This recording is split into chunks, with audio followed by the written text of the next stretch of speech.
It's incredibly flattering to even be considered for this award, and to win it is a great honor, so thank you, everybody. My path to St. Andrews is probably a little unusual compared to some of the others.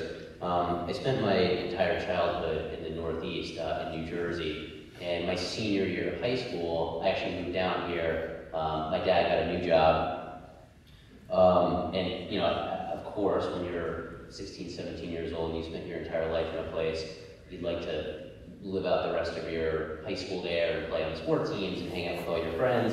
And I tried to get my parents to let me stay for that final year, which they thought about for roughly 30 seconds and said absolutely not. So, you know, we moved down here in August, and, you know, like I mentioned, I played sports my whole life, and I played organized football for the first time because in New Jersey, football and soccer were in the same season. So I got down here, and I think it was like a Thursday, and that Thursday was 2-a-days in August in Mississippi, which I'd never experienced before in my entire life. So I knew nobody. I was dying of heat stroke, it seemed. And then I had to go, and I started as a kicker and punter and wide receiver and cornerback. So the coach would be going kick for 2 hours by myself on the field. So that was really great. So it was a great taste of St. Andrews hospitality, which was a joke. So Friday, after the second practice, I went home, and we were staying in a little one-bedroom apartment that was terrific, with my mom and my dad and my little sister and I sleeping on air mattresses on the living room floor. And I get a knock on the door. It's probably 6 or 7 o'clock. And my mom said, "Stephen, there's some people here to see you." And I thought that was a mistake, because that was impossible since nobody knew me. And I opened the door, and there's 4 beautiful girls sitting there saying, "We're taking you to a party." And I thought to myself, well, that's a lot more like it. A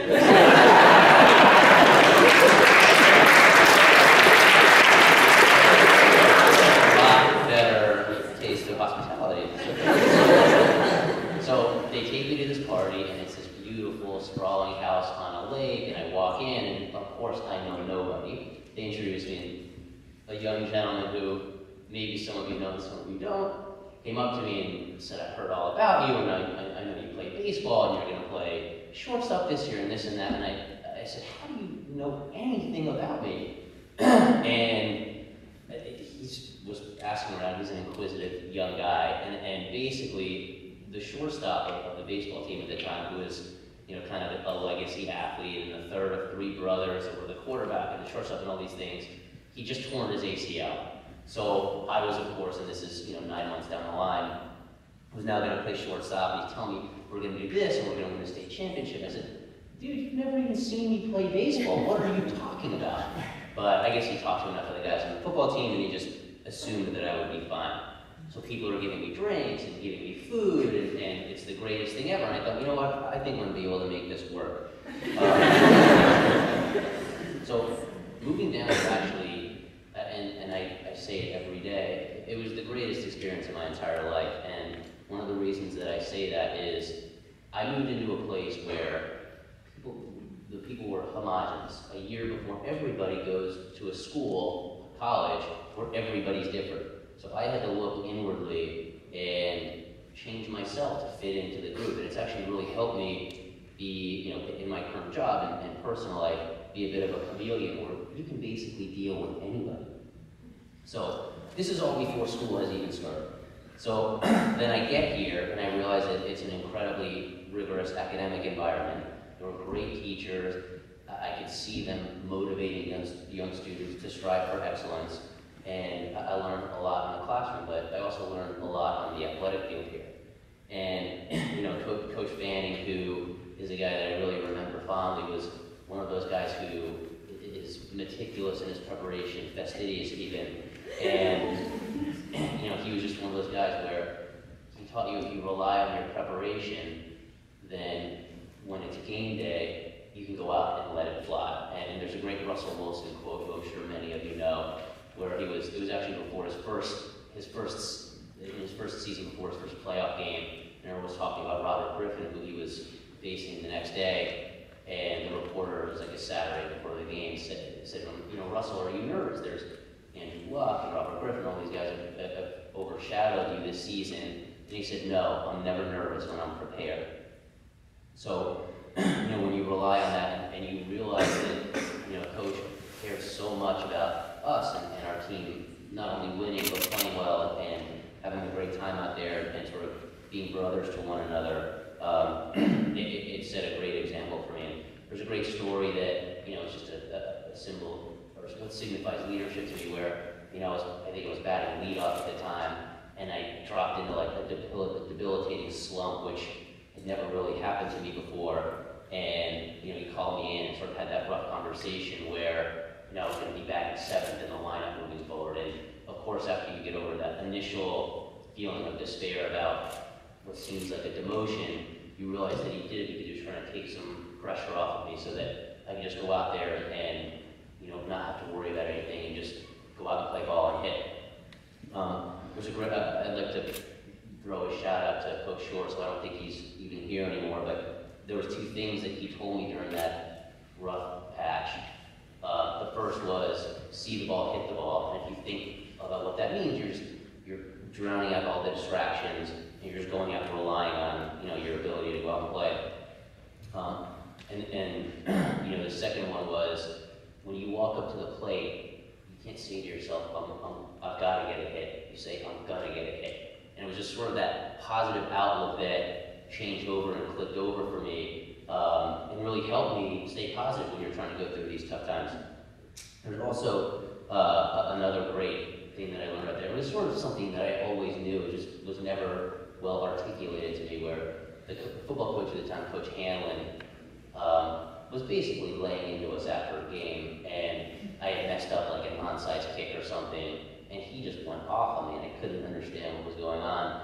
But, you know, during that week of practice, I worked on it, and a couple weeks later in a game, I had to do it, and I had done it really well, or whatever the case was.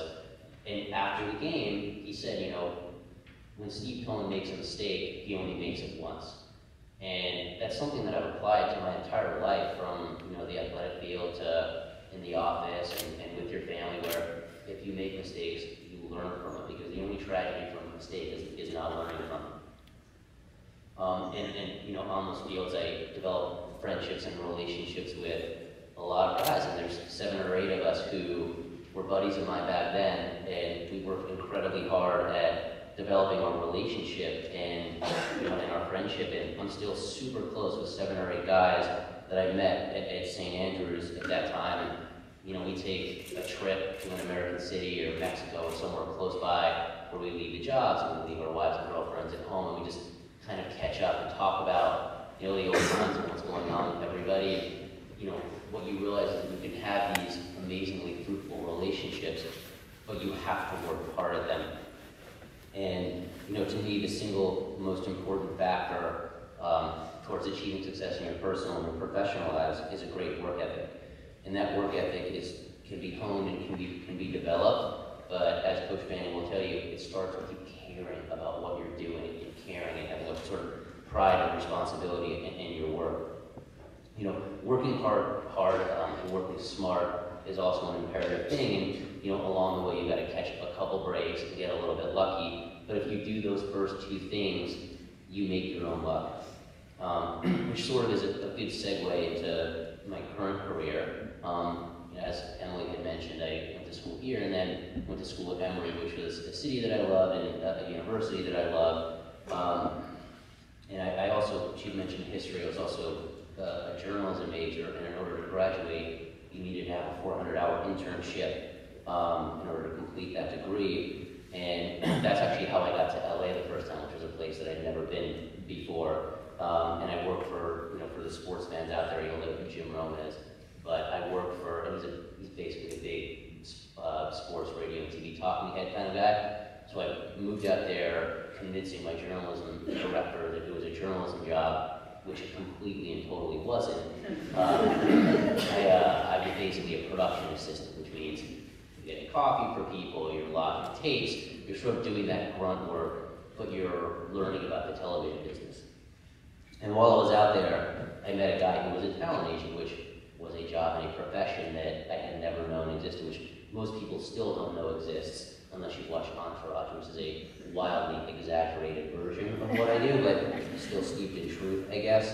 But at the time, I sort of had always grown up thinking I was going to go to law school, maybe become a lawyer, or a sports agent, or end up going sort of the sport journalism track. But I'd taken the LSAT and absolutely despised it, which doesn't mean that all of you will, but it wasn't for me. And then when I learned a little bit more about the sports agenting business, I just realized that it wasn't probably going to be for me. But when I met this guy who was a talent agent, I realized that essentially you could become a sports agent for actors and comedians and writers and directors. And I thought, and it's also a much more relationship-driven business as opposed to transactional, which is what the sports business is.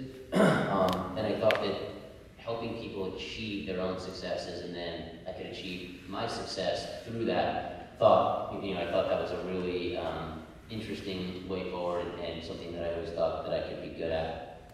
So I guess the question that a lot of you are asking, well, what exactly does a talent agent do?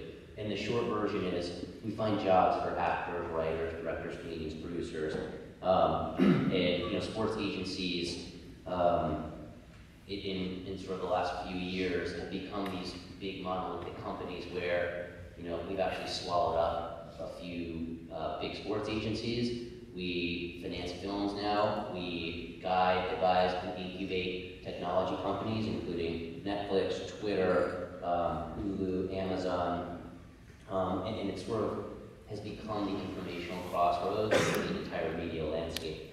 And for me, just the kind of person that I am, I didn't know it at the time, but this has actually evolved into a job that I think uniquely fits my skill set, which is varied and different, but is really good for what I do.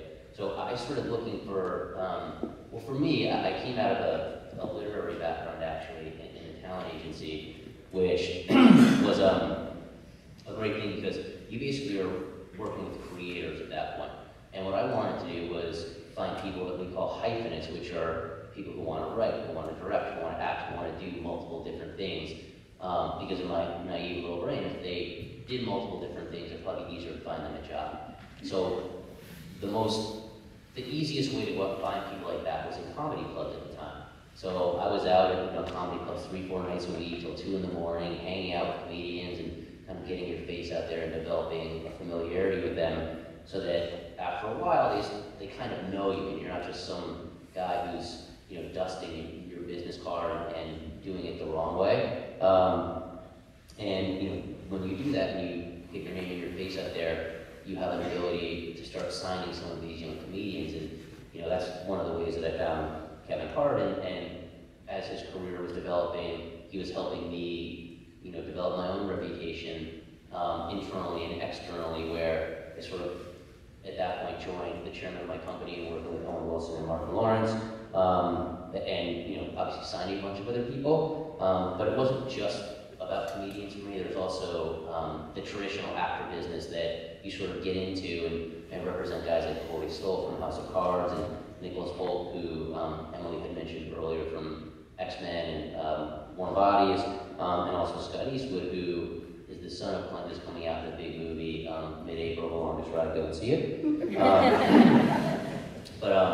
So guys like that are obviously great people to represent, but 30 or 40 years ago, the CEO of my company, knowing that I was really interested in people who were hyphenates and doing things that were a little bit different, basically told me to go along with the guy who runs our digital media practice, to go and find a bunch of stars in the digital media marketplace, YouTube, Twitter, things like that, and go start a division where we're going to sign and represent these people. And when these people are walking down the street, they're as famous as Leonardo DiCaprio in many circles. So we've done a good job of taking people like that and developing them into actual, mainstream film and television stars. So it's been a 10.5-year run for me there. I've had an amazing experience that, has taken me all over the world and has put me in rooms with, really smart people, really famous people, very gifted people. But the only way, in my opinion, to be good at this job is to stay grounded. And, I talk to my dad every day on the way to work. I email and text my mom and sister every day. And there's no overnight successes in what you're doing. You have to maintain who you are at all times, and grind it out and try to build stars and sign stars. And it harkens back to what I mentioned earlier, where the only way to do that is to have a great work ethic. And I thank my parents and my family for instilling that in me. But it's something that can be honed and developed, but that's in each and every one of you as individuals. You have to be driven to succeed. In my opinion, you have to help others, especially younger people, and help pull them up by the bootstraps. But again, listen to your parents, listen to your friends, listen to your coaches, listen to your teachers.